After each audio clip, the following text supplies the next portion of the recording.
Señora Cabello, agradezco que haya solicitado esta comparecencia que nos permite explicar una vez más en este pleno todos los hechos relativos a la tasa de gestión de residuos y desmentir las falsedades que se están trasladando desde diversos ámbitos. Y ahora viene usted y dice que es que la tasa la creé yo en el año 17 cuando era consejera de Hacienda en la Comunidad de Madrid.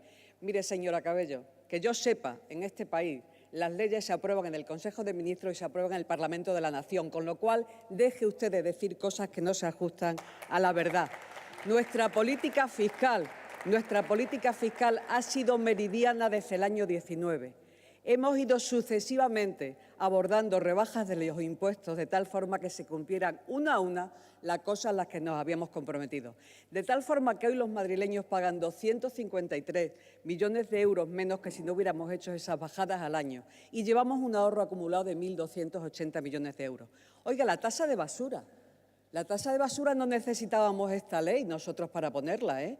La tasa de basura existe en el 98% de los municipios españoles y aquí ni habíamos hablado de la tasa de basura, ni nos la habíamos planteado en el ámbito residencial. Y evidentemente tenemos que poner la tasa de basura porque hay una ley estatal aprobada por el Gobierno del señor Sánchez que obliga a ello, a nosotros y a los 1.300 municipios en este país que tienen más de 5.000 habitantes. Con lo cual, por favor, yo también le ruego a usted que una vez más deje de equivocar el tiro, señora Cabello. Deje de equivocar el tiro, porque quienes aprobaron la tasa en el Parlamento de esta nación fueron la izquierda que está sentada a mi izquierda en este hemiciclo. Y, por cierto, señora Cabello, además de eso deberían dejar de ustedes de ser cínicos. Porque ¿qué están haciendo donde ustedes gobiernan? ¿Me quiere decir que han hecho en los sitios como Valladolid, Zaragoza, Murcia, Elche? ¿Qué han hecho? Exactamente poner la tasa, pero ¿por qué la han puesto si, como usted dice, era perfectamente factible no hacerlo? Mire, la tasa de gestión de residuos es un tributo municipal obligatorio, como le he dicho, impuesto a todos los ayuntamientos por el Gobierno de la Nación en una Ley 7/2022 de 8 de abril, señora Cabello. El artículo 11.3 de la citada ley dice que las entidades locales están obligadas a establecer en el plazo de 3 años, a contar desde su entrada en vigor, una tasa que implique que sea específica, diferenciada y no deficitaria. La primera vez nos dijeron, ¿se acuerdan?, que esto era porque lo exigía Europa. Y es verdad que pero Europa no lo exige. Salió el vicepresidente europeo en diciembre del 24, si no me falla la cabeza, y dijo que esta era una opción política del Gobierno de la Nación. La tasa la impone una ley del señor Pedro Sánchez y eso lo voy a decir aquí sin decir nada que no se ajuste taxativamente a la verdad, señora Cabello. Y quien aprobó esta ley, y por eso le vuelvo a decir que equivoca usted como siempre el tiro, fue el PSOE, Unidas Podemos y Más País en la sesión del Congreso de 23 de diciembre del 21. Una ley, además, que dedica 3 párrafos, señores concejales, 3 párrafos a una tasa totalmente novedosa. Conclusión. En cada ayuntamiento estamos aplicando la tasa de una manera con los medios que tenemos y el equipo técnico que tenemos.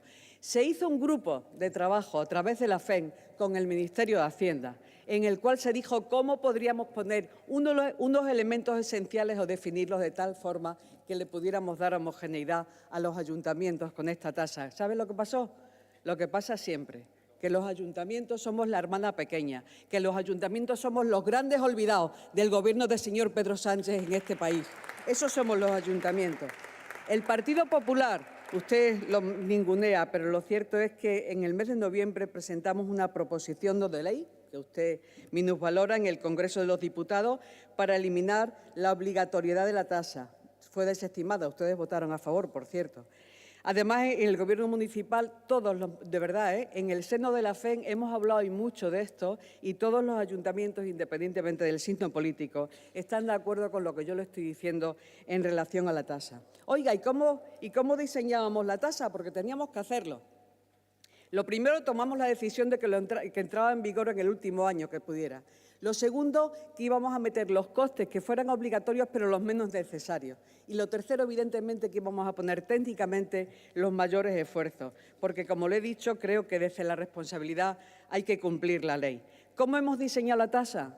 Pues mire, hay una parte fija, cuando uno coge los contratos, en los contratos de recogida de residuos hay una parte que es fija, que no está ligada al número de toneladas que se recogen. Esa parte fija la repartimos en base al valor catastral de la vivienda. Y hay otra parte variable en la cual les puedo asegurar que se ha hecho un esfuerzo ingente, porque una parte variable en la cual se han cogido con la gente, las personas de medio ambiente que trabajan, cuántos kilos se echan en la basura en cada uno de los 131 barrios de Madrid. Esos kilos se reparten por el número de personas, obviamente kilos del residencial, no estoy metiendo comercio ni bares, se reparten entre el número de personas y se hace más o menos kilos por persona. Y a partir de ahí, en base a cómo se separan los residuos, se pone un coeficiente que es por debajo del 1 si se hace bien y por encima del 1 si se hace mal. Con lo cual, en la parte variable de la cuota sí que hemos tenido en cuenta el elemento básico, que es cuánta basura se tira y cómo se separa esa basura. Creo que han sido muy pocos municipios, como luego le demostraré, los que han llevado a cabo esta forma de hacerlo. Y mire, claro que sí, el Ministerio de Hacienda, en una nota que sacó explicativa de cómo se iba a seguir implantando la tasa, puso de manifiesto que esta era una tasa en permanente evolución y que se permitiría hacer todas las modificaciones que fueran necesarias para conseguir su objetivo. Por eso, en el año 26, nosotros, y usted ya se quedará tranquila, introducimos el número de empadronados. El número de empadronados para el cálculo de la tarifa de generación de los inmuebles de uso residencial, estableciéndose tarifas diferenciadas en función de si viven una persona o 10 personas. Se hacen diferentes tramos.